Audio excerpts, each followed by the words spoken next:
पहली दफ़ा किसी ने नाम लेके इतने हाई लेवल ऑफिशियल्स को टारगेट किया और एक पूरी लहर, सारी नून लीग भी हिल गई, अवाम भी हिल गई और लोगों ने कहा यार गल तो सही कह रहे हैं, ऐ तो सारा वही करते पे ने। वो पहली दफ़ा इनके ऊपर फोकस आया, हिल गए। फैज़ तो नहीं हिले मगर बाजवा साहब हिल गए।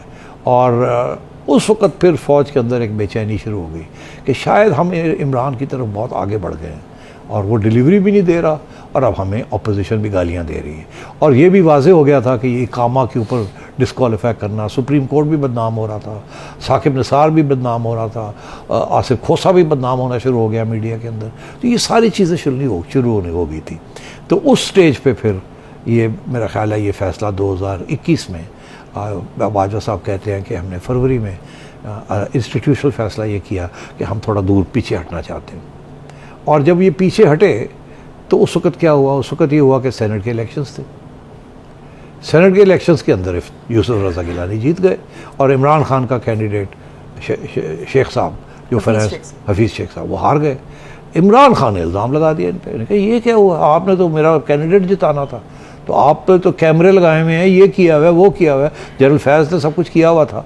और ये हुआ क्या, हुआ यही था कि ये पीछे हट गए थे, जिसका ये जिक्र करते हैं कि यहाँ से मामला खराब हो, यहाँ से ओपनली फिर खान ने इनको अक्यूज़ किया कि आपने मेरा साथ नहीं दिया।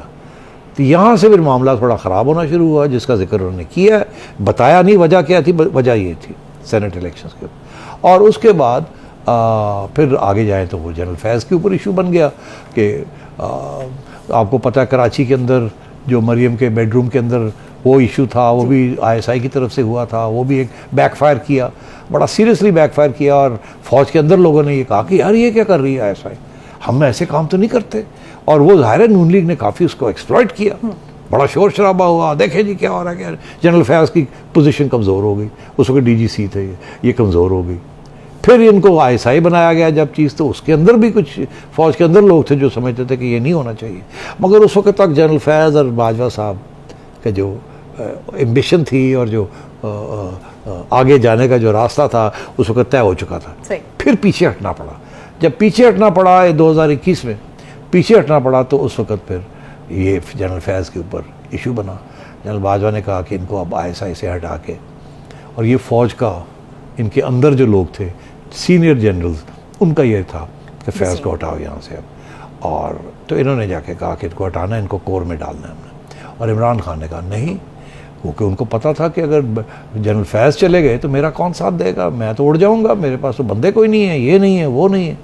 तो वहाँ से फिर जो है ना असली इश्यूज़ जो है ना ओपन हो गए। नून लीग को इतना तो पता चल गया था कि बाजवा साहब जो हैं वो एक मजबूरी के तहत और अपनी उमंगों के ज़रिए, अपनी एम्बिशन के ज़रिए वो इमरान खान के कैंप में चले गए हैं। मगर ये नहीं है कि वो नून लीग के कैंप से या नवाज़ शरीफ से दूर हो गए हैं, अभी भी कुछ सॉफ्ट कॉर्नर रखते हैं नवाज़ शरीफ के लिए।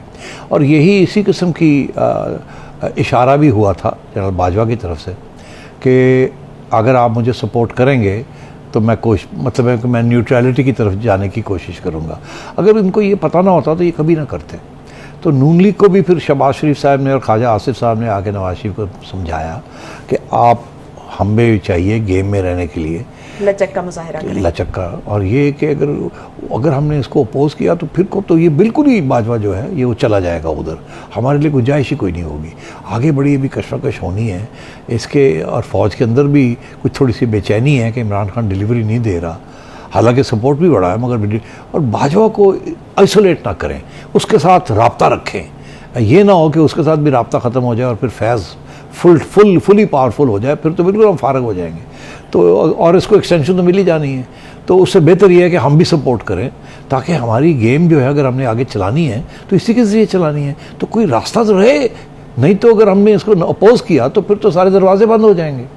और आपको याद होगा कि उस वक़्त ये शहबाज शरीफ साहब का भी इशू था और नवाज शरीफ साहब को भी पाकिस्तान से बाहर चले गए थे। तो जब वो चले गए थे, आज इमरान खान आपको कहते हैं कि अगर मैं होता तो मैं कभी ना जाने देता। इशारा उनका ये है कि बाजवा साहब ने ISI के ज़रिए या अपने और तल्लुकात की वजह से अदालतों के प्रेशर डाल के और खान नवाज शरीफ को बाहर भेज दिया। इसका मतलब है कि बाजवा साहब भी ये चाहते थे कि नून लीग जो है उनकी एक्सटेंशन सपोर्ट करे, इसलिए उन्होंने नवाज शरीफ साहब के साथ जो राब्ता था रखा हुआ था सीक्रेटली, और रवैया भी सॉफ्ट रखा हुआ था, जिसकी वजह से नवाज शरीफ साहब को जाने दिया।